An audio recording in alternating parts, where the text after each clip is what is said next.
Bienvenue dans Sans filtre, le podcast où les entrepreneurs viennent te partager le vrai visage de l'entrepreneuriat. Je suis Malak, fondatrice de Maraki Studio. Je me suis d'abord fait connaître en tant que photographe de branding, mais en réalité, mon truc à moi, c'est toute l'image de marque et plus précisément la stratégie de marque. J'ai pu travailler avec de grands entrepreneurs à succès et le succès justement, ainsi que les échecs, seront au cœur de ce podcast.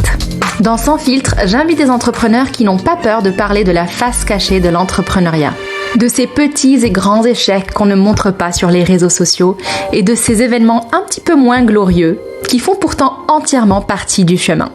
Tu retrouveras également des épisodes où je viens te partager en solo mes propres pensées du moment.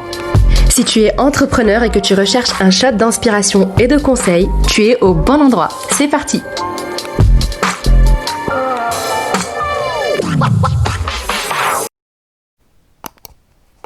Hello Julie, bienvenue dans le podcast. Je suis très heureuse de t'accueillir. Tu fais partie des rares personnes que je connais qui osent partager en toute transparence et sincérité absolument tout ce que tu traverses dans le business. Tu n'as pas peur de parler autant de tes réussites que des difficultés et je trouve ça vraiment admirable. C'est exactement mon objectif avec ce podcast, montrer toutes les facettes de l'entrepreneuriat, les hauts comme les bas. Et c'est pourquoi je suis très heureuse de t'inviter et d'échanger avec toi le temps d'un épisode de podcast. Julie, pour commencer, est-ce que tu peux nous dire qui tu es et ce que tu fais aujourd'hui? Alors merci en tout cas, ça fait toujours super plaisir. Ça fait toujours bizarre de se faire introduire, présenter, mais en tout cas merci beaucoup. Je dis ça alors que ça fait des années que je fais du podcast ou que j'ai déjà fait des interviews, mais franchement ça fait toujours quelque chose. Merci beaucoup. Moi c'est Julie, je suis entrepreneur et je suis surtout plein de choses à la fois. Je suis entrepreneur, mentor, coach business, particulièrement pour les personnes qui sont comme moi. Et donc, moi, j'utilise souvent le terme multipassionné et ça fait des années que j'en parle.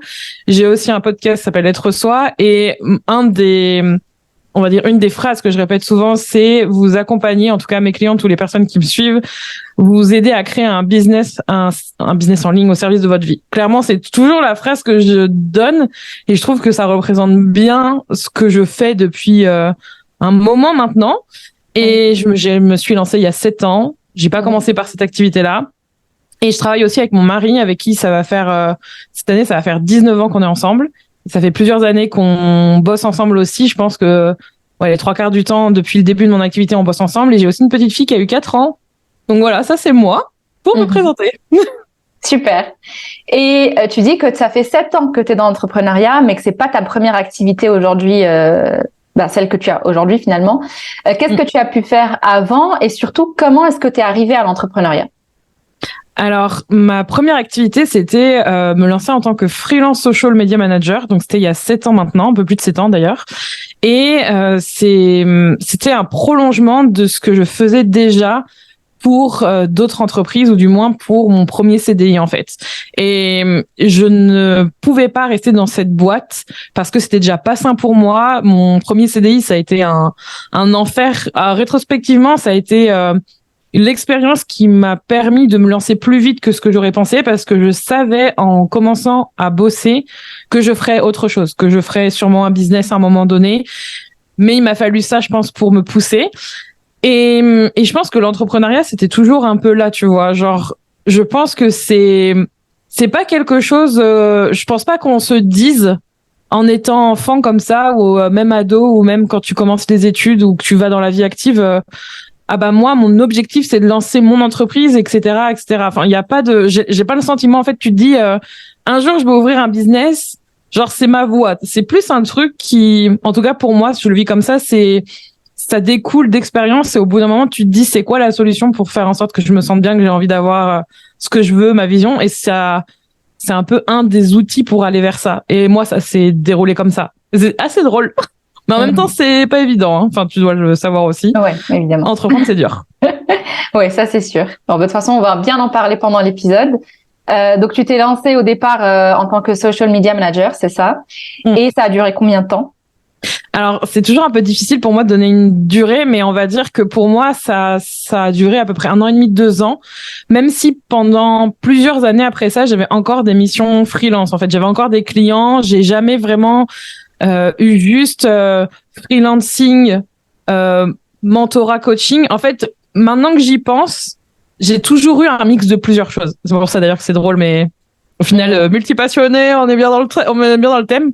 Parce que même avant de me lancer, même avant d'avoir mon premier business, en fait, j'avais une activité où je faisais des articles de blog, parce que moi, je suis sur Internet depuis début des années 2010, où je créais du contenu, j'avais un blog, j'avais une chaîne YouTube, où ça m'a permis de faire un partenariat avec une marque. On a lancé une box de cosmétiques ensemble. Enfin, il y a eu beaucoup de choses, en fait, où ça, déjà, maintenant, c'est perçu comme un business en soi, parce que ça reste de la création de contenu.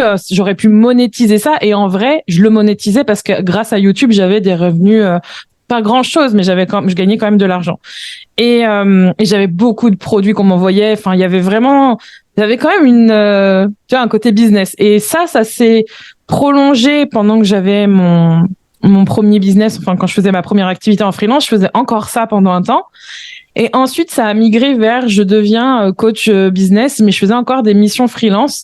Sauf que ça c'est vraiment, on va dire, il y a vraiment eu un point de rupture juste avant que j'apprenne que je sois enceinte et que je comprenne que mon client principal allait me lâcher et que c'était fini, il allait falloir que je trouve en fait une solution. Et ça représentait une certaine portion de mon chiffre d'affaires. Et quand ça s'est passé, je me souviens dire à Rémi, mais là en fait, il va falloir qu'on trouve une solution. En fait, pour moi, c'est un signe. En fait, c'est un truc que je veux plus, qu'il faut que je trouve le moyen de faire du business autrement. Et ça a été très vite parce que dans les heures qu'on suivit, juste avant que je prenne mon train pour revenir, j'étais déjà en train de travailler sur, OK, je vais faire du business en ligne. OK, je vais vraiment transposer ça sur des offres en ligne, tu vois, genre programme, etc. J'étais en train d'aller vers le modèle qu'on a aujourd'hui. C'était à quelle date, ça? Quelle année? Je te dirais, il faut demander à Rémi, je suis trop nulle sur les dates, c'est terrible. À chaque fois, on rigole, mais genre, je suis vraiment poisson rouge. Genre, moi, je suis vraiment dirigée vers maintenant et après. Les dates, à chaque fois, c'est dur.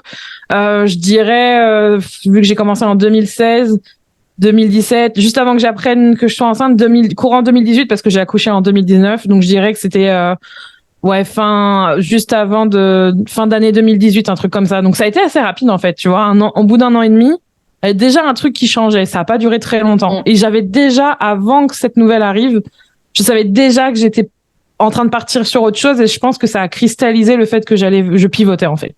Ouais. Et donc, c'est à ce moment-là que tu as lancé ton activité actuelle. Mais en fait, il y a vraiment eu tout en même temps. Je suis tombée enceinte. Et au même moment, j'étais en train de créer un premier programme qui n'a pas marché, et ensuite un deuxième, tu vois, j'ai vraiment testé beaucoup de trucs.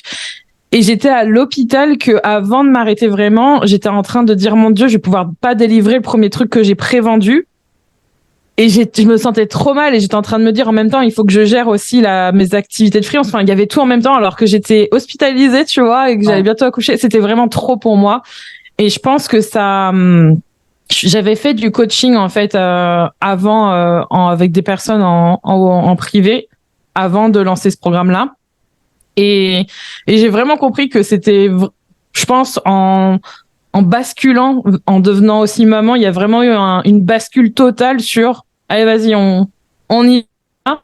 Mais il y avait quand même, ça a été une transition, en fait. Ça a duré du temps. Je pense qu'il faut aussi voir que ça se passe pas du jour au lendemain. Et je pense que c'est pas sain non plus, de se dire, et on m'a posé encore la question aujourd'hui, genre, ça va pas assez vite. Pourquoi ça va pas assez vite? Pourquoi ça prend du temps? Mais en fait, je pense qu'il faut comprendre que c'est normal que ça prenne du temps et que c'est normal que ça s'étale, en fait, et qu'il y ait plusieurs couches. Et j'ai l'impression que sur les réseaux sociaux, il y a une espèce de glorification à ne réussir qu'à travers juste un seul pan financièrement, tu vois. Oui. Et que si t'as, entre guillemets, besoin d'une autre activité pour te soutenir, bah, t'as pas le mérite que tu mérites, enfin, tu mérites pas, en fait, de recevoir, de la gratitude et la réussite que t'as, en fait. Genre, il y a, comme si c'était teinté de quelque chose. Et je trouve que c'est pas très sain, tu vois, et on est plein de nuances et je pense que c'est important d'aller vers ça et de cultiver ça parce que sinon on va passer son temps à être en mode binaire. Ça c'est bien, ça c'est pas bien.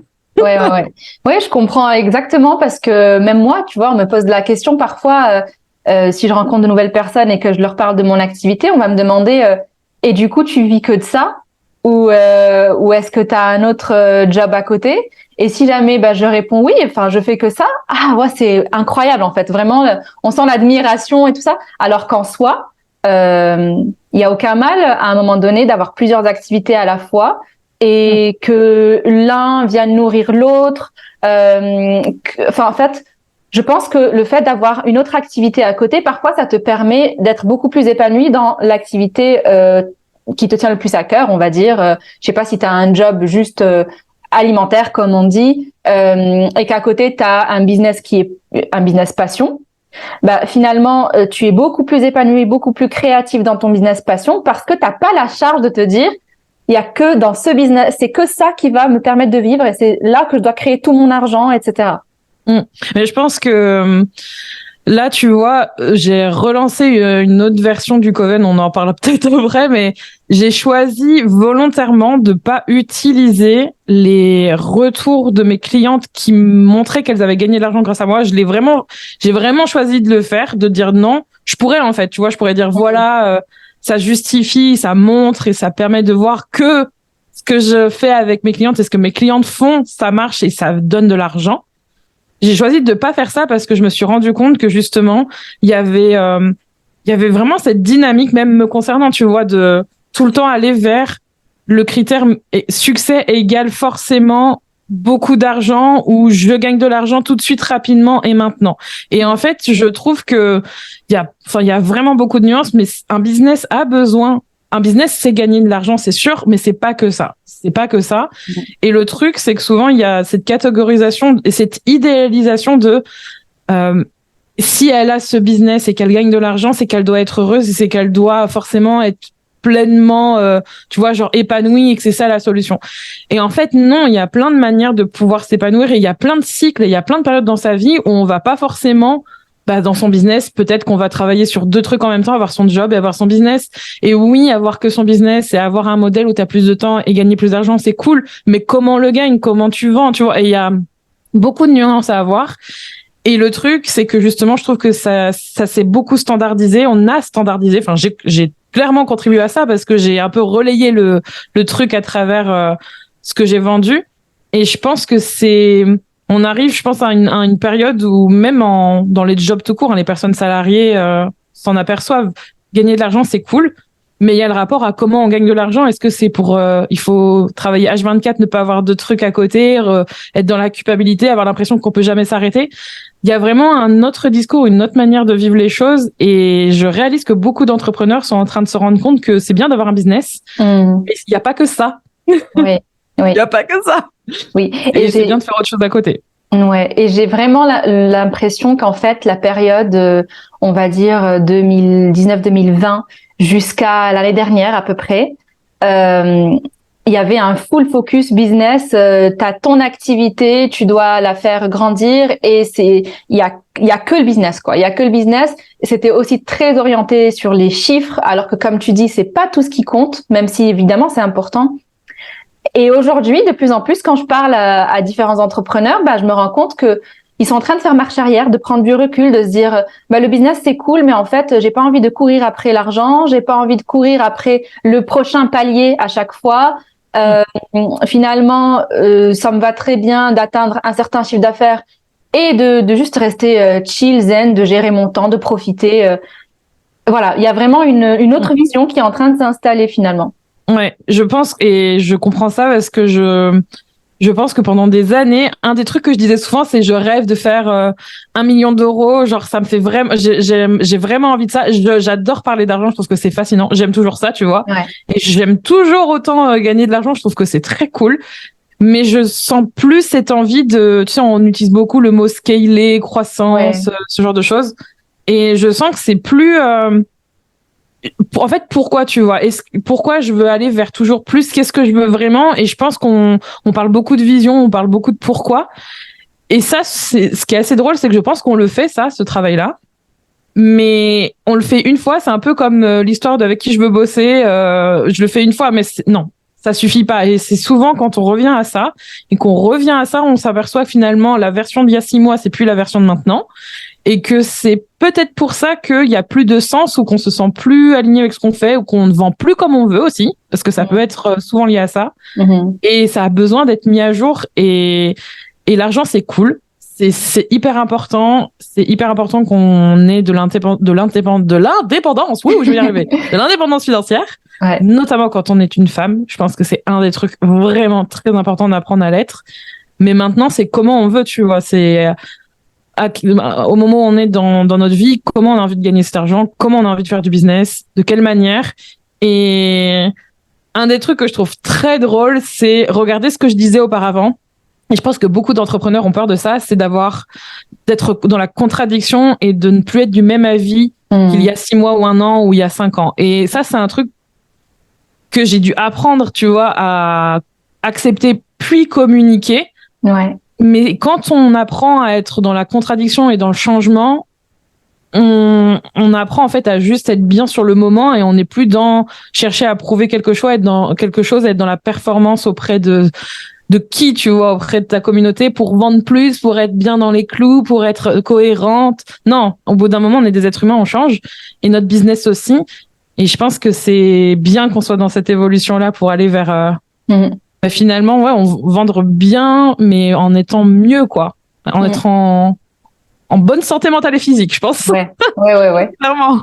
Et est-ce que, avec du recul aujourd'hui, peut-être, est-ce que tu as l'impression que ce que tu disais avant, le fait que tu as envie de faire 1 million, je sais pas, en travaillant moins ou quoi, est-ce que c'est des choses, aujourd'hui, tu te dis, c'était vraiment ton souhait à toi, ou est-ce que c'était aussi quand même imprégné de ce que tu as entendu ailleurs et c'était un peu influencé et c'était pas 100% quelque chose qui venait de toi?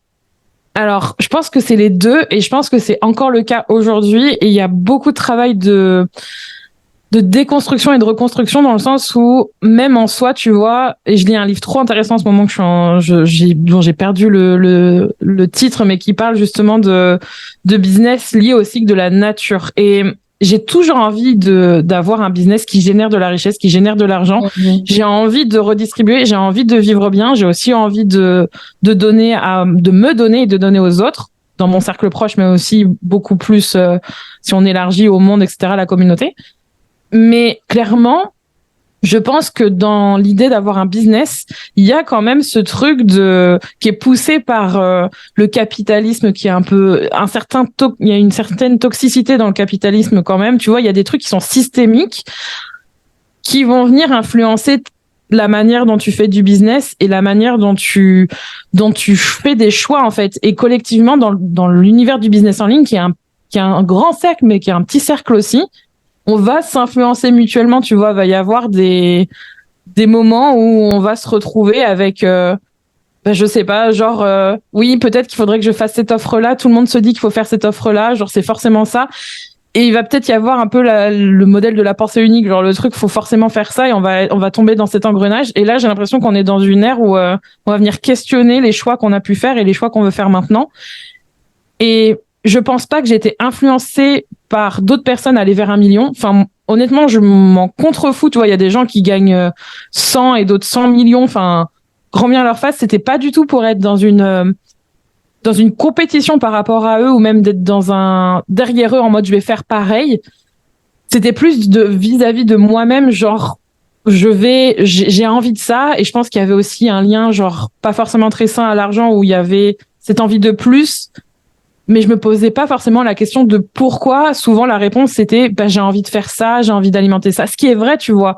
Oui. Mais derrière ça, il y a toujours autre chose.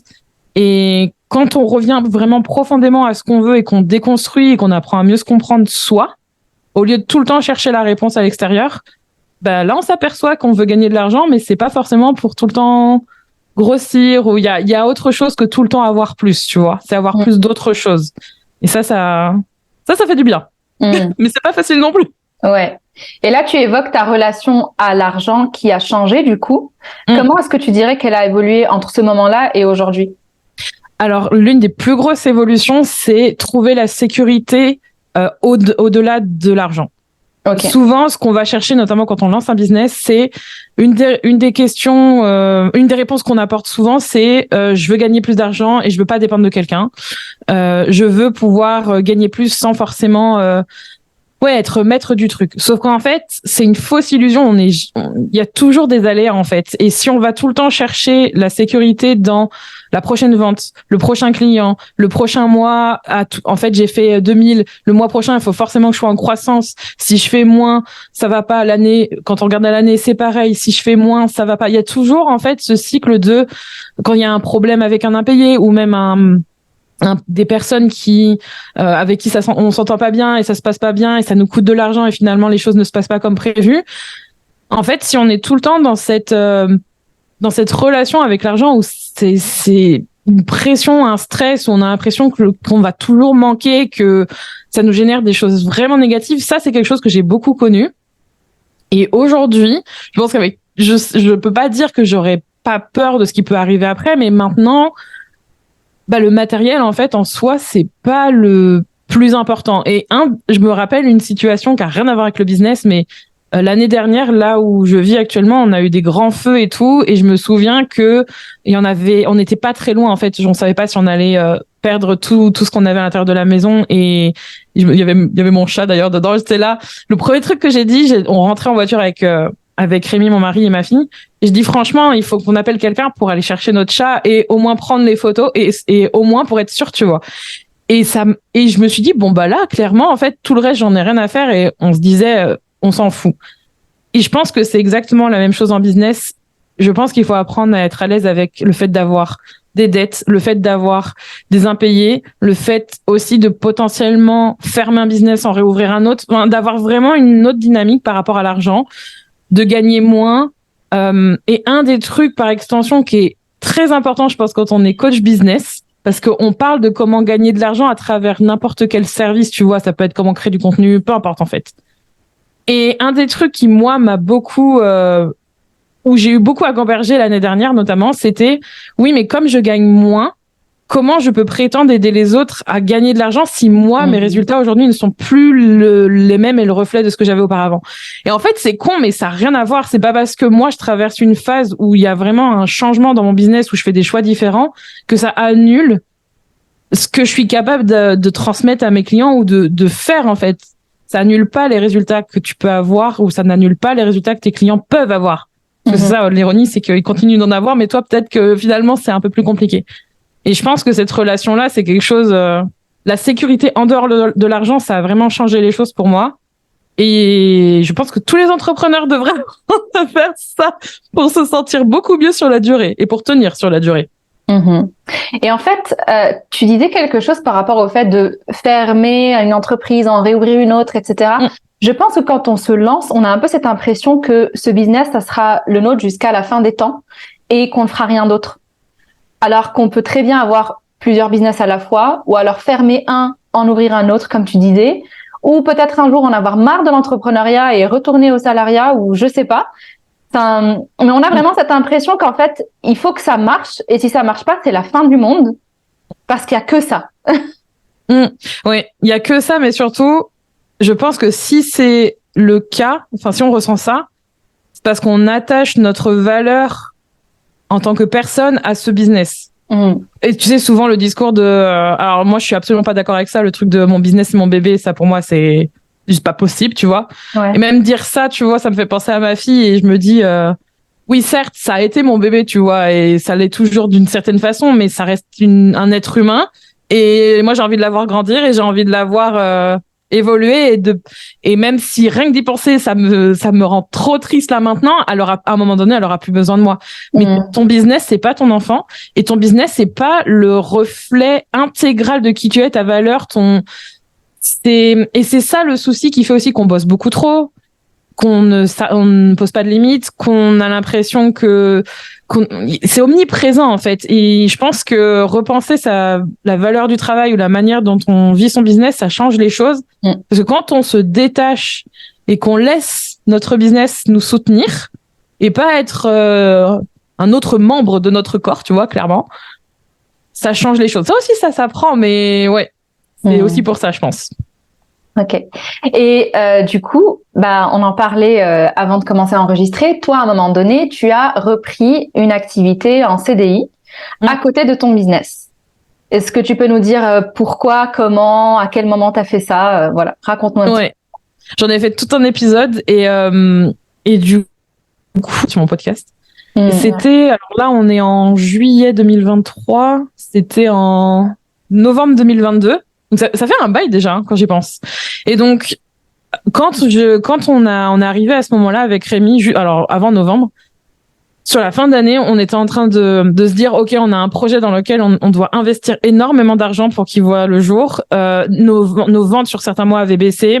Il y avait des charges, il y avait des dettes qu'on devait payer en même temps. En fait, il y avait beaucoup d'argent qui sortait pour plein de raisons différentes. Et on a dû faire face autant de façon personnelle et professionnelle à différentes charges. Et on s'est dit, bon, là, soit... Et pour moi, en fait, c'était genre inenvisageable parce que je savais que c'était pas la bonne décision. C'était, on peut fermer, tu vois, c'est possible, on peut fermer, il y a pas de problème. On s'arrête là, on paye le reste, on recommence plus tard. On aurait pu faire ça. Ou alors, on trouve une solution alternative. Comment on fait pour... En fait, la question, c'était comment on fait pour gagner juste plus d'argent maintenant, histoire de pouvoir avoir plus de temps pour soit revenir à un niveau comme on avait avant financier, ou voir le jour pour ce projet et payer les dettes en même temps. Enfin, en fait, j'ai envie de penser multi-passionné, genre multiples intérêts, multi-trucs en même temps. Enfin, c'était clairement ça. Et donc, on a discuté et encore une fois, avec Rémi, on s'est dit, on a plein de solutions. Il y a plein de solutions pour gagner de l'argent. Tu peux vendre tes affaires. OK, bon, on a commencé à vendre les nôtres. Il n'y a pas tout eu non plus, qu'on peut pas vendre tout non plus. Au bout d'un moment, ça s'arrête, tu vois. Rémi m'a dit, tu peux recommencer à faire des missions freelance. Et là, je lui ai dit, c'est même pas la peine. Je dis, si je fais ça, je ferme la boîte. Je veux même pas faire ça. Genre là, c'était non. C'est pas quelque chose que j'ai envie de faire. Je pense que j'avais juste pas envie. Et même si j'y étais allée, je pense que ça m'aurait éteint et ça se serait pas fait, je pense. Je me serais presque auto-sabotée. Et du coup, on s'est dit, bon, on peut trouver du boulot. Et nous deux, on pouvait pas bosser dans des jobs, en fait. C'était lui ou moi, parce que notre fille, elle est en instruction en famille et c'était trop important pour moi, parce que ça a été aussi tu vois, un choix. On aurait pu la mettre à l'école et travailler ensemble, ça irait 2 fois plus vite. Sauf que ça, pour nous, c'est trop important. Donc, vision, valeur, qu'est-ce que tu veux? Pas ça. Ouais. Et donc, il a dit, je peux aller bosser et toi, tu peux rester. Je fais, non. Toi, tu as déjà, parce que lui, il y a quelques années, quand j'étais dans cette transition entre freelance et vendre nos offres, il y a eu peut-être quelques mois où c'était compliqué, où lui a décidé de reprendre un job à mi-temps. Et du coup, j'ai fait, toi, t'as fait ta part, maintenant c'est mon tour. Je lui dis, je suis sûre, je trouve un boulot en quelques jours, ça va être plié. Et en moins d'une semaine, j'avais un job. J'ai trouvé un truc en 39 heures juste à côté. Et j'ai dit, de toute façon, notre business, il peut rouler sans qu'on soit tout le temps là. Donc, j'ai totalement confiance que ça fonctionne. C'est du boulot. Ça demande beaucoup de gestion, mais en vrai, sauf les périodes où là, par exemple, tu vois, c'est compliqué parce que ma fille a une double fracture du pied et moi, je dors pas beaucoup. Enfin, il y a comme tout, en fait. J'ai pas l'impression que ce soit pire qu'avant. J'ai juste l'impression que c'est différent. Et je sais que c'est pas éternel. Je sais que je vais pas y rester. Je sais que ça va pas être quelque chose où je vais rester toute ma vie. Je sais comment notre business, il gère les choses. Et en fait, ce qui est très drôle, c'est que j'ai dit jamais je reprendrai un CDI, tu vois. Mais je pense que quand je le disais, c'était jamais je recommencerai à ne faire que ça. Et ce qui est assez fascinant, c'est que je ne trouve pas... Je trouve ça super d'aller... J'aime bien bosser là-bas, en fait. C'est drôle, mais j'aime bien ce boulot, même s'il est très dur parce que je suis en réception. Donc, en fait, je suis en lien avec des gens tout le temps. Et parfois, c'est chaud, quoi, parce que t'as des retours positifs, mais tu prends aussi beaucoup les émotions des gens et beaucoup... T'es le premier visage où ils vont te dire tout ce qu'ils pensent et des fois, c'est dur. Heureusement que j'ai fait le travail que j'ai fait parce que je pense que je n'y serai plus, tu vois. Mais j'aime bien y aller parce que, je sais pas, c'est comme un nouveau souffle. Pour moi, c'est de l'argent facile. Pour moi, c'est vraiment de l'argent facile. Je fais bien mon travail. J'ai appris un métier de A à Z parce que je suis comme ça et que ça va très vite pour moi. Et franchement, c'est facile parce que t'as juste à faire le taf et après, j'ai tout l'espace de cerveau disponible pour moi, pour mon business, pour Rémi et Charlie et ça roule. Mais par contre, je sais que ça demande beaucoup de flexibilité. Et là, moi, ce qui me fait plus culpabiliser en ce moment, c'est ma fille qui voit le avant-après. C'est elle le miroir de ce avant-après et qui me voit plus aller travailler et qui me voit moins. Et du coup, qui me demande. Et là, c'est là où c'est aussi un peu mon moteur supplémentaire pour faire en sorte de trouver le moyen de partir plus vite. Ouais. Mais je vais pas non plus tout cramer, tu vois. J'y vais quand même progressivement. Mais il y a des côtés positifs et des côtés négatifs. Ouais, bah comme pour tout. Oui. De toute façon, il n'y a pas que du bon. Enfin, on peut jamais choisir un truc où il n'y aura pas de sacrifice ou de truc qui nous plaît un peu moins, en fait. Ouais. Je pense que ça, faut pas idéaliser, hein. Même en business, pareil. Ouais, exactement. Et ça, en fait, quand tu as fait ce choix, tu l'as aussi annoncé au bout d'un moment, en fait, à ton audience, que ce soit sur tes réseaux, que ce soit sur Instagram ou que ce soit sur ton podcast. Et comment est-ce que ça a été accueilli? Et surtout, est-ce que tu as senti, je sais pas, un jugement? Est-ce que tu as senti que les gens te prenaient moins au sérieux? Enfin, tu vois, comment ça a été accueilli, ça? Alors, je pense qu'il y en a beaucoup qui n'ont pas compris. Il y en a aussi beaucoup qui ont trouvé ça. Il y a eu vraiment, c'était les deux opposés pour moi. C'était genre, waouh, comment tu fais? Genre, bravo, genre incroyable, et tu continues, et genre qui se pose la question de comment c'est possible et comment vous gérez et comment vous faites pour faire tout ça. Et en vrai, il y a des moments avec Rémi où on est là, comment on arrive à faire ça? Ben on le fait, d'accord, ok. Donc bon, clairement c'était cette école-là. Et il y en a eu beaucoup aussi, enfin beaucoup proportionnellement. Après c'est totalement subjectif, mais il y en a eu quand même pas mal. J'ai été assez étonnée. Et encore aujourd'hui en fait, qui me demandent pourquoi en fait, pourquoi reprendre un CDI? Et le premier truc qui est revenu, c'est c'est parce que ton business il fonctionne pas, c'est parce que tu gagnes pas d'argent, ça prouve que tu n'es pas une bonne coach, une bonne personne, que tu mens, que tu arnaques, sinon t'aurais pas besoin d'aller chercher un CDI. Et en fait, sur le coup, c'est vrai que tu te dis mais franchement, par anticipation, je me suis dit je suis sûre qu'on va me poser la question et je suis sûre qu'on va me demander de me justifier. On va me demander des choses et moi je refuse de venir justifier une décision. Par contre, j'adore expliquer pourquoi et surtout trouver du sens en fait pour que les personnes qui voient ce que je désire communiquer, parce que c'est un choix, pourquoi je le fais, mais surtout pour qu'elles comprennent que c'est ok aussi pour elles, tu vois, comme un sens de communauté, pour faire en sorte d'être soutenues dans cette voie-là si elles-mêmes veulent le faire. Et de voir les personnes en miroir dire mais pourquoi? Parce que si tu avais vraiment besoin d'argent, tu aurais pu faire autrement. Ça montre il y en a beaucoup qui trouvaient ça incohérent, qui trouvaient ça insensé et un signe de faiblesse. Tu vois, vraiment clairement, c'était catalogué arnaque, faiblesse. Il y a ce genre de choses. Et je pense que ça, c'est lié au fait que, on en discutait au tout début, il y a cette idée d'un modèle de business qui réussit. Genre, la voie de la réussite, c'est quelqu'un qui gagne de l'argent avec son business et qui a tout le temps du monde et qui est heureux dans sa belle maison et qui monte tout l'argent qu'il a. Enfin, je sais pas. Ou je sais pas, pour ces personnes-là, je sais pas exactement ce que c'est.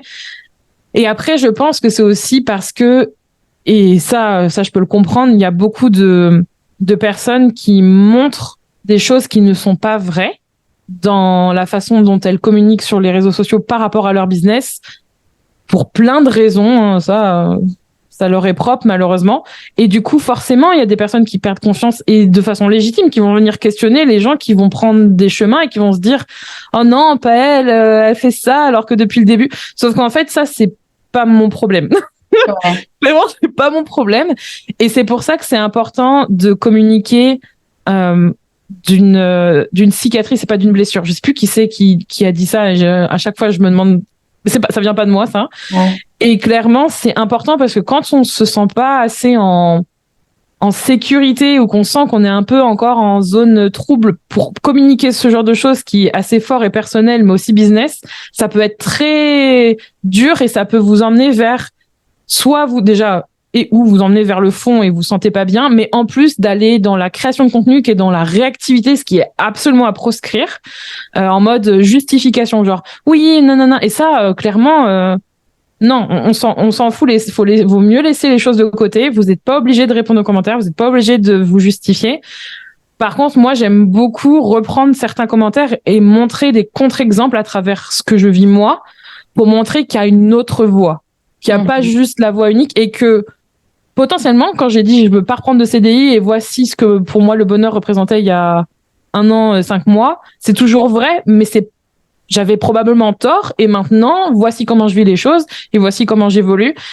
Et malheureusement, je pense qu'il y a beaucoup de personnes qui n'ont pas encore vraiment l'idée de cette flexibilité en fait dans la vie et le business pour qu'est-ce que vous voulez, quoi, qu'est-ce qui vous rend heureux maintenant et quel choix vous allez faire pour aller vers ça.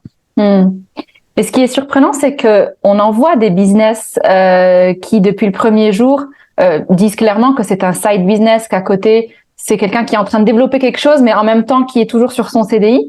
Mais dans l'autre sens, quelqu'un qui a démarré à 100% dans un business et qui ensuite le rend un peu comme un side business parce que pour peu importe les raisons, il y a eu besoin de prendre un CDI. Ça, c'est moins accepté en fait. C'est un peu vu comme une chute vers un échec, alors que dans l'autre sens, c'est l'ascension vers quelque chose, tu vois. Complètement. Bah oui, parce que ça ne peut que se passer vers la croissance et le scaling et aller vers le haut. Voilà, on est toujours dans la recherche d'aller vers le sommet de je sais pas quoi, ou c'est une course vers la ligne d'arrivée.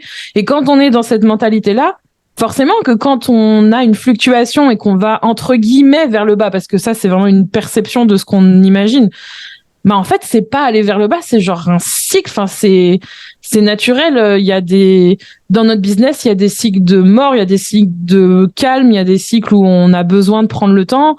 En fait, je pense que c'est intéressant parce que du coup, on arrive à un point où finalement, ça vient casser cet idéal ou cette idée qu'on est tout le temps dans la croissance et dans la prochaine étape, le prochain palier, le prochain truc.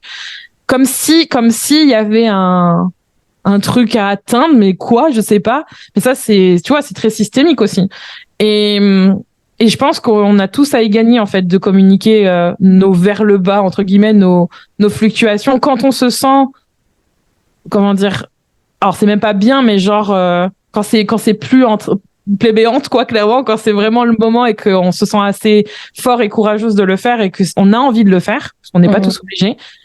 Mais clairement, oui, c'est ça. Hein. Et plus on va aller vers tout le temps ce modèle-là de course, de on the top, aller tout le temps vers un nouveau truc, je pense qu'on va s'épuiser. En fait, on crée un truc où on va s'épuiser. Au bout d'un moment, c'est pas possible. Il n'y a pas de fin au final. Hein. C'est la course vers un sommet, mais il n'existe pas ce sommet en fait. Il y a toujours, on peut toujours aller chercher plus. On peut toujours se dire bon bah c'est génial, j'ai atteint cet objectif. Maintenant, je vais aller vers le suivant.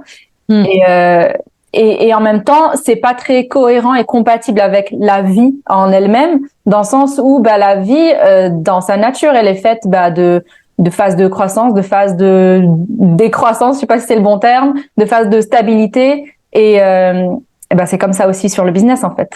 Ouais, et je trouve que c'est pas très sain non plus pour nous en fait en tant que communauté, en tant que tu vois les personnes avec qui on communique ou les personnes qu'on veut aider, parce que c'est quel genre de modèle qu'on incarne. Déjà pour notre vie, tu vois, c'est pas sain, mais du coup ça veut dire que on va vendre aussi cette idée, on va transmettre cette idée, on va apprendre et communiquer ça et que les autres vont devoir faire pareil et que c'est la voie, tu vois. Et je me dis c'est pas ça en fait, et c'est comme ça aussi qu'on se retrouve avec tout ce truc de non, il faut forcément que je fasse ça sinon ça marchera pas.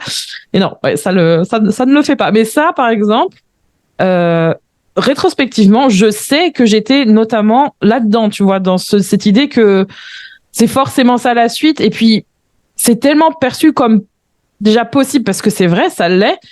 Mais on oublie en fait toute la sphère de comment on a envie d'y aller. Et c'est comme ça qu'en 2021, où j'ai vraiment changé ma perception de la vente. Et en fait, j'avais beau gagner de l'argent, j'avais beau faire tout ce qu'il faut et je gagnais 10, 20K par mois, ça marchait très bien. Mais ça avait pas de sens pour moi. Comment je vendais, c'était pas moi. Je sentais que à l'intérieur, c'était en train de des objections, il faut communiquer comme ça et c'est comme ça. Et le pire, c'est que ça marche. Mais est-ce que vraiment j'ai envie de faire ça, tu vois? Quand on vient questionner ça, moi, je trouve que c'est simple de gagner moins d'argent pour aller chercher plus de sens et trouver comment on veut le faire. Sinon, autant aller dans un modèle qui génère du cash, mais le comment, on s'en fout. Et là, tu vois, faut l'assumer. Mais je pense qu'à un moment donné, ça te revient comme un boomerang dans la tronche. Et après, il faut voir comment tu gères le truc. Et quand tu parles du comment, est-ce que tu veux dire par là que peut-être t'es allé vers des choses un peu moins éthiques dans ta façon de communiquer, ou c'est quoi qui t'a gêné à un moment donné? Alors, pour moi, c'est tout ce que j'appelle le vieux marketing, ou le marketing, là, pour vraiment parler de ça, c'est genre voir les gens comme des cibles, comme des prospects, comme des personas, comme des objets. clairement, déshumaniser la relation dans le marketing, dans la vente, dans le business en règle générale. Quand on va être dans l'objectivisation, je sais pas si c'est le bon mot. En gros, on voit les gens comme des objets. Et je pense qu'en tant que femme, c'est terrible parce qu'en fait, même s'il y a du patriarcat intériorisé, il y a aussi du capitalisme toxique intériorisé. Et en fait, le truc, c'est que plus on va être dans l'objection, ou dans il faut que je gère les objections, il faut que je gère les gens, il faut que j'arrive à les... En fait, c'est enrobé, mais il faut que j'arrive à les manipuler pour faire en sorte qu'ils comprennent qu'ils ont besoin de moi pour acheter. Il y a toute une dynamique, en fait, que je retrouve, moi, dans les relations, tu vois, genre très toxiques des hommes envers des femmes enfin, il y a plein de choses comme ça. Et en fait, ça, pour moi, c'est pas OK. C'est tellement enrobé qu'en fait, tu t'en aperçois pas forcément sur le coup parce que beaucoup le font. Il y a une espèce de légitimisation de tout ça. Et tu te dis, ah, bah, ça marche en plus. Donc c'est OK. Puis en plus elle en parle, donc ça veut dire que c'est OK. Et on revient pas mettre ça en question et on se dit bon bah allons-y. Donc je pense que c'est important d'interroger c'est quoi nos valeurs, c'est quoi qu'on veut, qu'est-ce qu'on veut vraiment comme business. Est-ce qu'on est prête à prendre le temps, est-ce qu'on est prête à ce que ça prenne plus de temps pour faire en sorte parce que ça prendra plus de temps. Je pense que là il faut être honnête. Faire quelque chose en tout cas selon nos valeurs qui est plus éthique envers l'humain et l'autre, ça demande du temps. Une relation, enfin toute relation humaine prend du temps. On peut pas, ou alors c'est de la manipulation. Enfin, je veux dire, au bout d'un moment, faut être honnête. Et ça, c'est quelque chose en business, prendre le temps.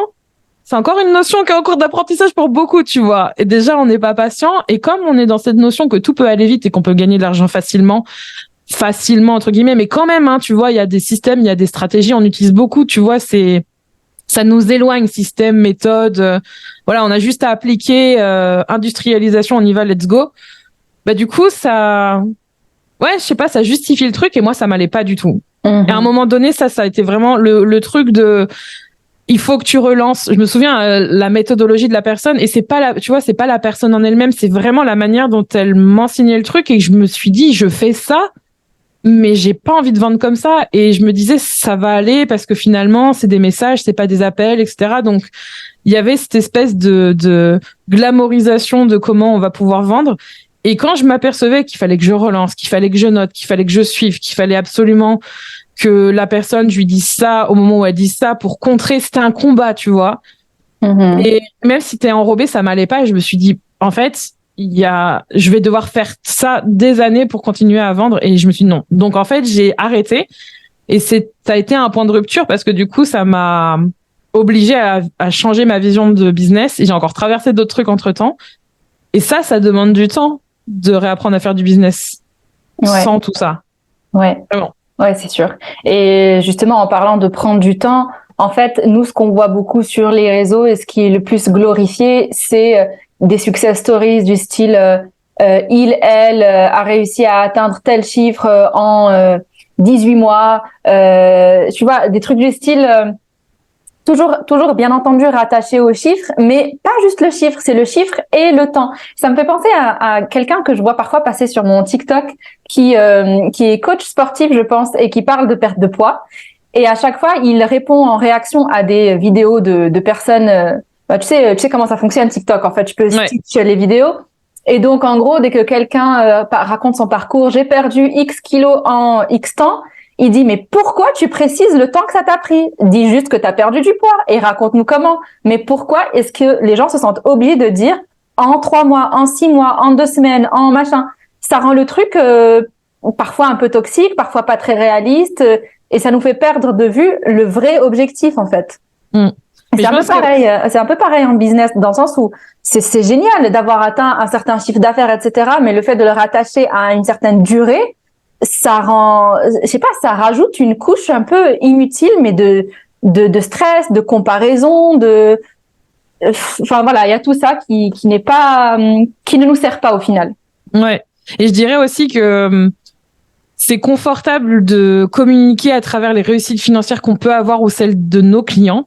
Parce qu'en fait, on aime ça, tu vois. C'est gratifiant, la dopamine, ah oui, je peux avoir ça en telle durée, comment elle a fait. Alors que ça, tu vois, encore aujourd'hui, je sais que je suis pas dans la lutte, mais je suis plus dans l'observation de ce genre de contenu. Qu'est-ce que ça déclenche chez moi et qu'est-ce que je vais venir en fait regarder et finalement maintenant, je sens que ça me stresse plus qu'autre chose, alors qu'avant, j'étais là, oh mon Dieu, c'est la solution, c'est ça, allons-y.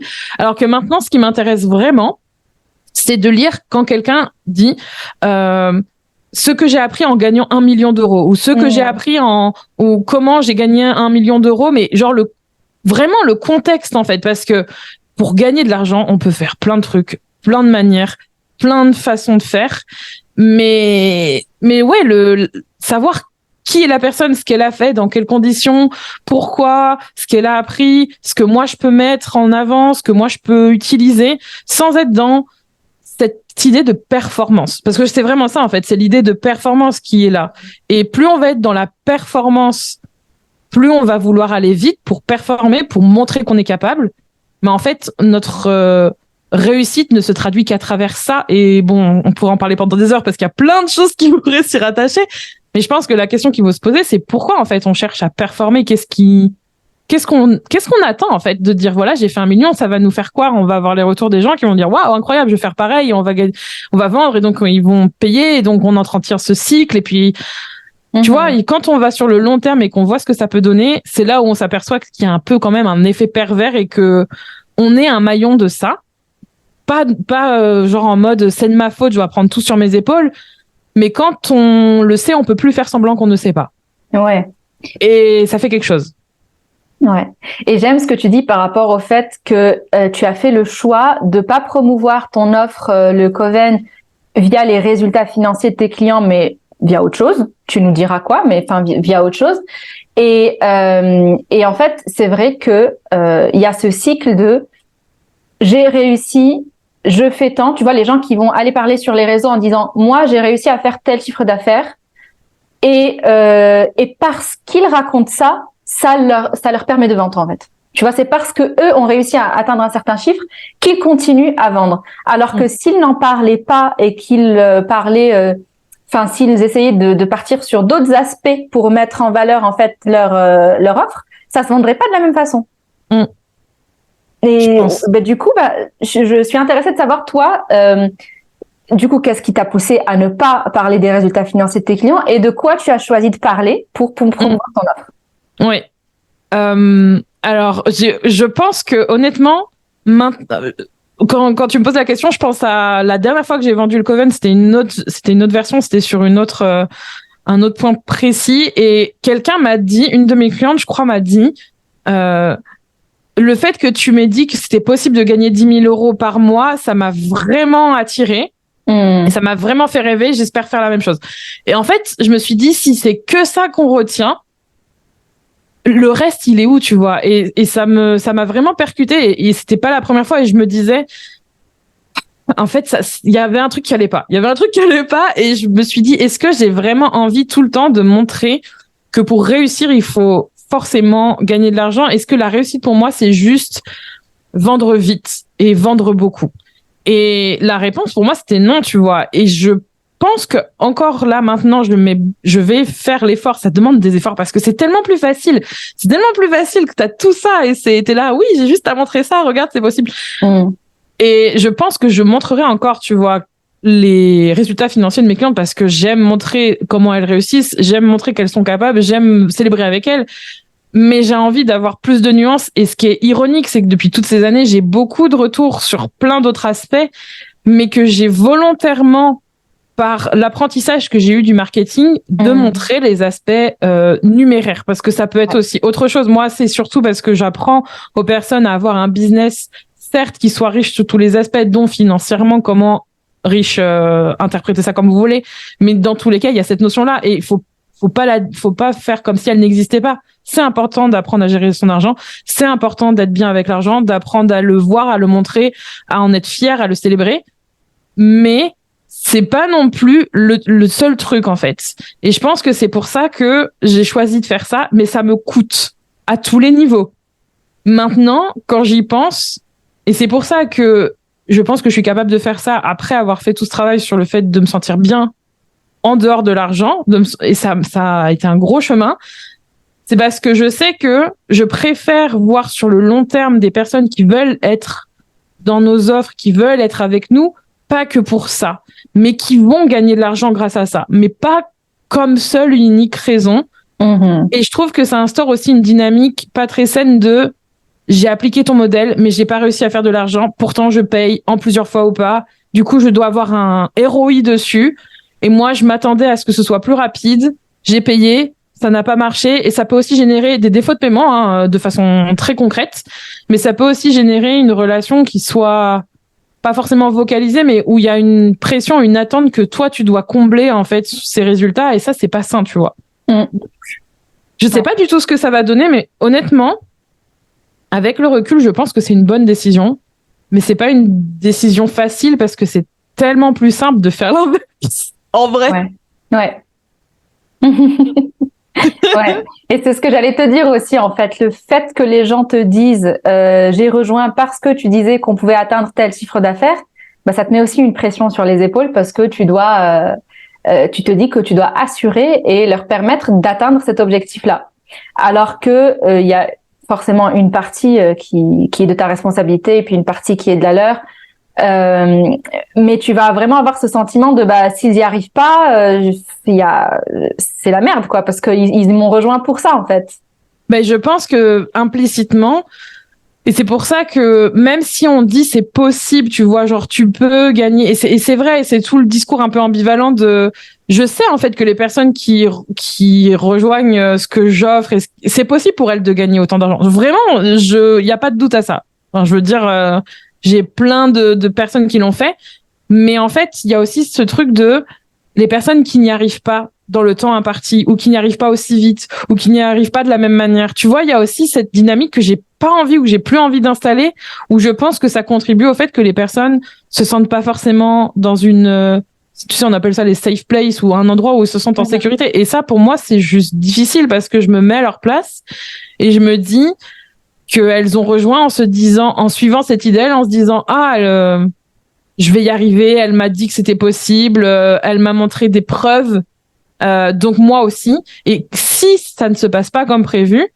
qu'est-ce que ça veut dire de moi? Qu'est-ce qui me manque? Tu vois, ça instaure aussi alors évidemment, j'ai pas cette responsabilité-là dans le sens où je peux pas faire le travail d'aller chercher intérieurement, d'aller déconstruire ou voir guérir de ça ou voir comment traverser ça, mais c'est ma faute clairement d'avoir potentiellement fait miroiter. Et ça, je me sens vraiment mal pour ça et j'en suis vraiment désolée si ça a toujours été, si jamais vous avez été cliente chez moi ou vous avez même pas été mais que vous avez vu ça.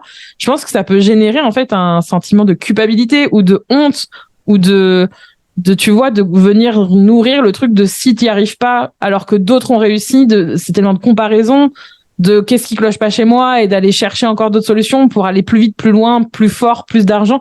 Et c'est un truc sans fin. Donc clairement, je pense que c'est toute une nuance à prendre, mais il y a tellement plus que ça.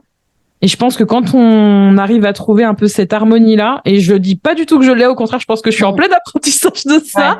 Je pense que je pense que c'est plus bénéfique pour nous en tant que personne et même en tant que collectif, clairement. Et aujourd'hui, qu'est-ce que tu choisis de montrer en dehors des résultats financiers? Je partage tous les retours que je peux avoir des personnes sur comment elles se sont senties, ce que ça leur a permis d'accomplir, les actions qu'elles ont faites. Là, tu vois, par exemple, je l'ai pas partagé, mais il y a une de nos clientes dans une de nos offres où elle m'a dit grâce à l'audit qu'on a fait ensemble, j'apprends, ça infuse et tout ça, mais j'ai appris à créer du contenu sans forcément tout planifier à l'avance. Ça m'a fait du bien. Tu vois, tout ce qui, entre guillemets, fait du bien. Ouais. Bah ça, pour moi, je trouve que ça suffit. Et je pense que ça vient aussi valoriser le fait que si vous ne vendez pas, tu vois, littéralement, un résultat financier, parce que je pense qu'il y a ça aussi, genre coach business égale résultat financier. Oui, ok, mais il y a bien plus que ça, tu vois. Ça vient aussi montrer que, en fait, en tant que personne, on veut gagner certes plus d'argent, on veut plus de clients, mais il y a quoi derrière ça? Et c'est pour ça que je parle du comment, parce que quand on vend un truc qui est pas du business, je sais pas moi, de la santé ou autre, tu vois, tu parlais du poids, on a tendance à se rediriger vers ça, mais il y a quoi derrière ça? Et pareil, derrière le bien-être, il y a quoi derrière ça? Au lieu de parler des centimètres ou du poids, certes, il y a quoi derrière ça? Et je pense que quand on vient se poser la question, bah, c'est plus facile de trouver ce que tu as envie de partager au final, puis ça vient tout seul après. Ouais. Je voulais te reparler de ce côté multipotentiel, parce qu'on l'a vite fait évoquer, mais pas plus que ça. Toi, comment est-ce que tu le vis dans ton business? Parce que c'est quelque chose dont tu parles de plus en plus maintenant, mais pas trop avant. Euh, Comment est-ce que tu le vis? Comment est-ce que tu l'as intégré? À quel moment est-ce que tu t'es rendu compte que c'était important pour toi et qu'en fait tu fonctionnes comme ça parce que ça n'a pas toujours été le cas? Est-ce que tu peux un petit peu nous parler de ça? Ouais. Alors, je pense que ce terme-là, alors j'essaye de réfléchir, je crois que c'était en 2018 de mémoire. Ça fait un paquet de temps maintenant où j'ai mis un, on va dire, c'est un peu comme si tu découvres que t'as un truc, tu mets un nom dessus, tu te dis, ah oui, c'est ça, d'accord, je me reconnais bien dans ce truc. Ben, c'est exactement à ce moment-là, mais ça datait d'avant, tu vois. C'est vraiment un fonctionnement que j'ai. J'ai toujours été en mode hyper intéressé par plein de choses, à vouloir commencer, arrêter, la pile de livres qui n'en finit jamais, que tu lis, que tu reviens.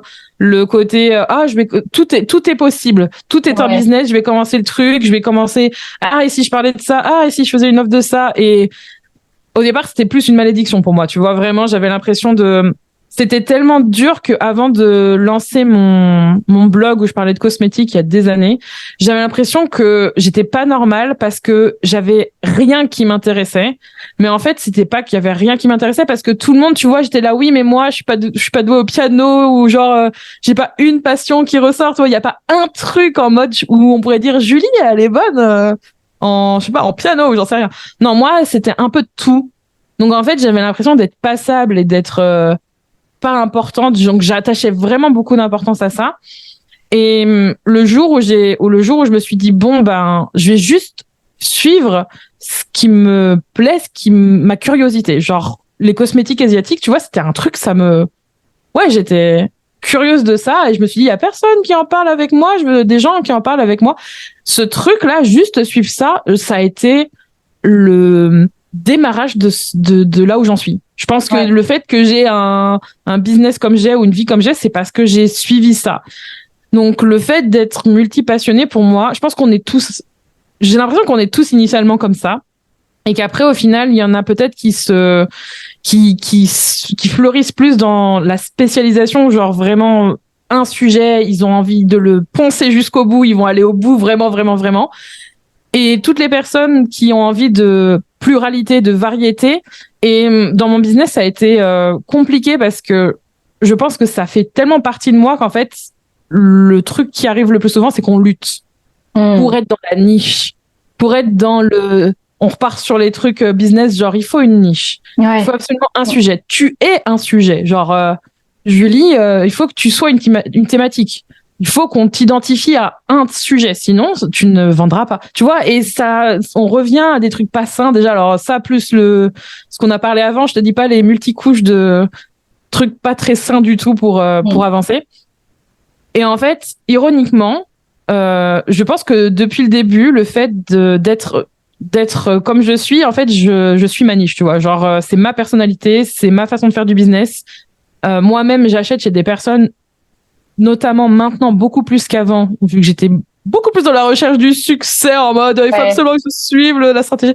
Là, ce qui m'intéresse, c'est les gens, tu vois, c'est savoir comment les valeurs, la personne, comment elle fait, qui elle est, d'être avec elle. Et je pense que ça, c'est aussi pour ça que je vends. Parce que c'est ça, les multipassionnés, c'est genre, qu'est-ce qu'elle fait, comment elle arrive à faire ça, elle arrive à faire ce truc, elle arrive à faire ça. Et on arrive à prendre toutes les expertises qu'on peut avoir, toutes les compétences, et à trouver des manières de pouvoir faire des offres, les délivrer, réunir les gens et leur montrer que il y a pas qu'une seule voie, elles peuvent innover et quand même avoir ce qu'elles veulent. Et ça, je trouve ça trop cool, mais on est encore beaucoup à être dans cette vision très binaire de il faut être dans un chemin, il faut être niché, il faut faire ça, une personne. Et pour moi, il y a de la nuance. On peut être très focus, avoir un truc très thématique, etc., mais avoir beaucoup de variété. Il y a plein de manières de le faire. Et c'est pour ça que je suis ultra motivée à montrer comment, parce que c'est une étude de soi qui vient se transposer dans ton business, tu vois. C'est genre, j'apprends à m'aimer, à être comme je suis, à apprendre à me connaître. Et grâce à ça, je vais pouvoir l'utiliser dans mon business et je serai plus à la recherche de c'est elle qui a la réponse, c'est pas moi, tu vois. C'est très... Il y a beaucoup d'empouvoirment là-dedans. Et ça me plaît beaucoup. Ouais. Et j'aime ce que tu dis parce que bah moi ça correspond en fait ce que tu viens de nous dire c'est finalement ça le personal branding et c'est ma vision à moi en tout cas du personal branding, c'est que ton personal branding c'est juste ton histoire tout simplement. Et finalement c'est pas c'est pas un truc que tu vas inventer ou que tu vas commencer à bidouiller ou quoi, c'est vraiment juste ton histoire. Les gens vont venir vers toi parce que tes compétences et ta personnalité et tout ça, ils découlent entièrement de qui tu es et de ce que tu as vécu avant. Et donc, moi, je me retrouve aussi dans ce que tu racontes par rapport au fait de suivre une passion, de suivre ta curiosité. Je me retrouve aussi dans tout ce qui est multipotentiel, etc. Je pense que plus jeune, j'avais des choses qui étaient mes passions et où on dirait Malak, elle est forte dans ça. Mais effectivement, c'est en suivant une première curiosité qu'on arrive en fait à beaucoup de choses. En fait, on ouvre la porte à plein de choses, mais on se doute pas de ce qui va arriver après. Et pour la petite histoire, moi, ce qui me passionnait et ce qui me passionne toujours, avant, c'était la mode. Et quand j'étais à l'époque du lycée, j'ai créé un blog de mode. Donc, un peu comme toi avec les cosmétiques. Et c'est grâce à ça que j'ai découvert une passion pour la photo. Alors que toute ma vie, je détestais les photos et j'avais horreur qu'on prenne en photo. Et en fait, c'est en allant de ça que vraiment, c'est un truc qui emmène vers l'autre, qui emmène vers l'autre, qui emmène vers l'autre. Et finalement, si les gens viennent me voir aujourd'hui, c'est pas juste parce que je vais leur faire des jolies photos ou quoi, mais c'est vraiment un tout. Et il y a le côté mode, il y a le côté d'avoir travaillé dans le luxe, il y a le côté photo, il y a plein de choses en fait, et qui vont aussi faire que ce que tu as à offrir, ça sera pas la même chose que ce que quelqu'un d'autre va offrir, même si plus ou moins vous avez la même thématique, le même business, etc. Mais c'est ça pour moi le personal branding et je trouve ça génial. Ouais, mais c'est tout à fait ça. Et en fait, je trouve que ça nous connecte encore plus, tu vois. On a envie d'être avec toi et on se force pas, il y a pas de construction à proprement parler, en fait. Ça découle au fur et à mesure et je trouve que ça permet aussi de se mettre en lumière plutôt, d'apprendre à beaucoup plus s'apprécier et de se valoriser parce que du coup, ça part de soi. Et c'est exactement ce que tu décris. Je trouve ça trop drôle parce que je pense que beaucoup de multipassionnés luttent parce qu'en fait, elles se disent la façon d'avoir un business qui marche, c'est de suivre un truc, de s'y conformer, de rester. Ouais. Donc en fait, ça t'éteint et au bout d'un moment, t'es dans la lutte de devoir rester dans ce chemin et tu t'es pas heureuse. Alors que quand tu vas répondre et tu vas suivre et tu vas continuer le fil, mais tu vois pas encore vraiment ce que ça va donner, mais il faut avoir confiance et apprendre à avoir confiance en faisant ça. Ça te mène là où tu veux, mais pas de la manière que tu l'imagines. Et ça, tu le vois qu'après coup. Et ça, c'est tellement plaisant. Et je pense qu'il faut qu'on apprenne à faire ça. Et notamment, plus on se détachera de la performance, de réussite sur l'aspect des chiffres. On en parlait depuis tout à l'heure. Je pense que ça permet aussi de se libérer et d'y aller beaucoup plus facilement. Mais ça rejoint aussi ce qu'on disait au début, en fait. Il y a la réalité de j'ai besoin de faire de l'argent, tu vois. Et il y a le fait qu'on a envie de suivre nos envies, nos passions pour voir où ça va nous mener. Mais ça rejoint donc ce qu'on disait, c'est que il n'y a pas de mal à prendre aussi un autre job à côté et se laisser suivre le flow et se laisser embarquer pour voir où est-ce qu'on va arriver avec notre business, avec nos passions, etc. Mais à côté, les besoins fondamentaux, ils sont nourris par autre chose, tu vois. Mais je pense qu'il c'est pas qu'il faut, mais il va y avoir plus de modèles comme ça. Je veux dire, on peut pas rester enfermé dans un seul truc juste pour le simple but de se conformer. À un moment donné, soit c'est le corps qui parle, soit c'est autre chose. Mais je pense qu'à un moment donné, ça sort plus ou moins tôt pour certaines personnes et d'une certaine manière pour d'autres. Mais on a besoin de modèles comme ça pour voir en fait que c'est possible. C'est comme tout. Et quand on voit ça, on est porté par ça. Et c'est pour ça que c'est important de communiquer. Ouais. Et on n'avait pas ce modèle en fait, ni dans l'entrepreneuriat, ni dans le salariat en fait, parce que ce qu'on connaît, c'est soit tu es entrepreneur, soit tu as un CDI. Tu vois, il n'y a pas 15 000 choses. Alors que tu peux vouloir combiner plusieurs choses à la fois. Et c'est aussi pour ça qu'on se dit, vu que je me suis lancée dans le business, donc forcément, je suis que dans ça. Et il faut que je réussisse là-dedans. De la même façon que mon cousin, mon pote ou quoi, lui, il est en CDI, donc il est dans le salariat. Et voilà, il est que là-dedans. Et on voit pas qu'il y a une autre possibilité, alors qu'en fait, si, il y a d'autres voies qui sont possibles. Je pense qu'il y a plein de profils particuliers. Il y en a qui voudront jamais entreprendre, il y en a qui voudront jamais être en salariat. Il y a plein plein de possibilités à plein de moments de sa vie, à plein de périodes de sa vie aussi. On n'est pas fixe. Ouais. Et ça fait du bien, tu vois, de voir ça. Il en faut plus, ou faut plus le communiquer pour voir en fait les voies possibles, pour se faire du bien. Ouais, c'est super. Du coup, je voudrais te poser des petites questions pour la fin, avant qu'on clôture.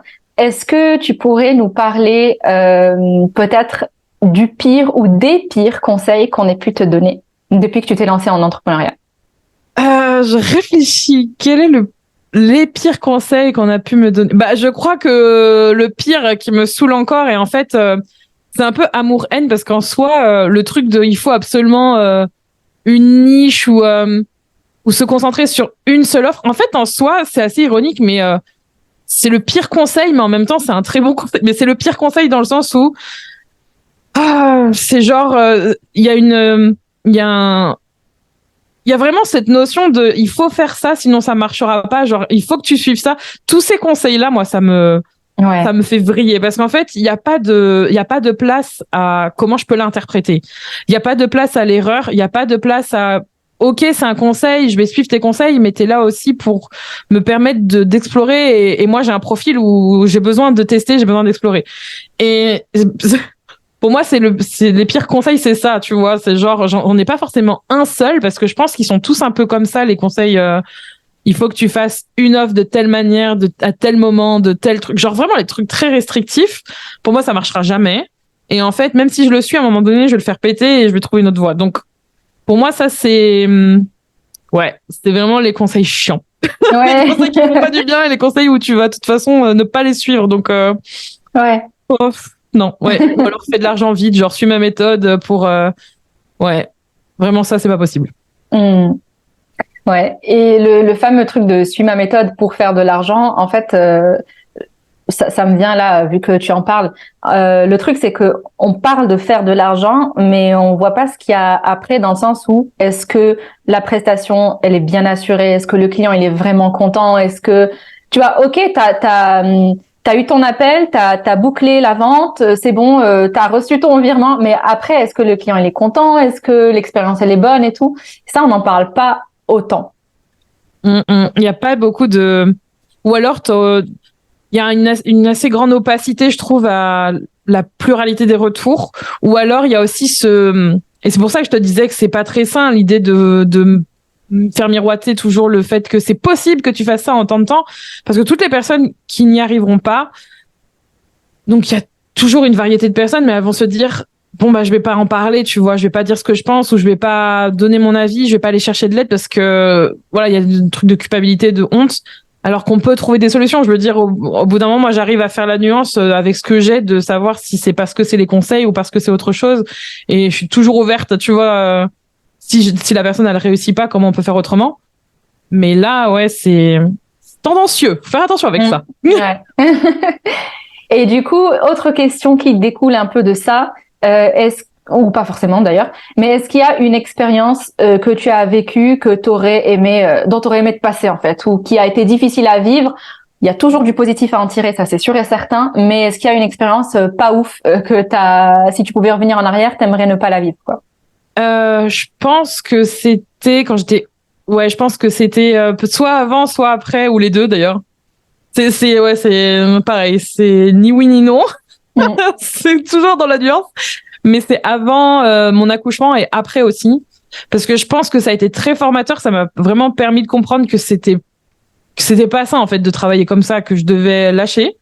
Et ça m'a aussi fait comprendre que je pouvais créer des offres et les vendre autrement. Et je suis passée de hyper dans le contrôle à vraiment le truc, tu vois, la perfection, tout ça. C'était un truc très présent. Là, maintenant, ça va vraiment beaucoup mieux, clairement. Je pense que presque c'est un souvenir, et ça, c'est jamais totalement effacé. Il y a toujours des choses qui reviennent, mais tu te dis, purée, ça m'a fait vraiment souffrir, tu vois. Ça a été très dur. Le postpartum, juste avant, c'était vraiment très dur avec le business. Je sais pas comment j'ai fait, mais c'est un truc que je voudrais vivre différemment. Je sais que s'il y a une prochaine fois, je le vivrai pas comme ça, mais ça a été très dur, tu vois. J'aimerais pas que quelqu'un le vive comme moi. Ouais, ok. Et les deux dernières questions pour toi. Comment est-ce que tu définirais l'échec? Ah, j'étais en train de genre c'est une expérience, genre un truc que t'as essayé, mais genre c'est pas grave, tu peux recommencer. Ouais, c'est une leçon, un truc qui fait chier. J'ai plein de définitions pour ça. Ouais. Mais genre c'est aussi un truc très cool. Genre moi ça me booste vraiment. Genre je peux pas te dire en ce moment on a beaucoup de situations qu'on gère avec Rémi dans les coulisses qui pourraient être considérées comme de gros échecs. Et pourtant je sais pas comment t'expliquer, mais c'est toujours le truc qui m'a porté, tu vois. Donc, je pense que c'est vraiment sur le coup, ça fait vraiment mal selon la dimension que c'est. Mais c'est clairement un truc qui génère tellement d'énergie pour moi et qui va vraiment me porter et me donner envie d'aller de l'avant qu'au final, c'est bien aussi. C'est vraiment important. Très important. Échouer très important. Ouais, c'est vrai. Et à l'inverse, le succès, tu le définirais comment? Surfait, je dirais. Déjà, la définition actuelle, totalement surfaite. Et je dirais que c'est quelque chose de très personnel, subjectif et à réinterpréter, quoi. Vraiment de façon individuelle. Ouais. Aujourd'hui, surtout en mention business. Comment?